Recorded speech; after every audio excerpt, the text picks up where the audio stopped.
The gray tsunami is coming. It's baby boomers like me and you that are aging every day. The public needs to know that healthy aging is possible. First of all, having a positive attitude about aging has been related to better health and old age. Being socially connected is also important.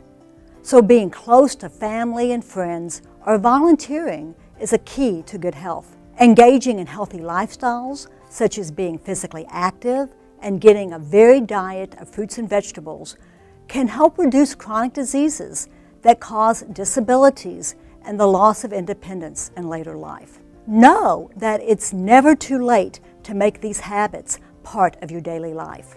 See the Texas Healthy Lifestyles website for a program near you. I am Dr. Marcia Ori, and this is Public Health Matters.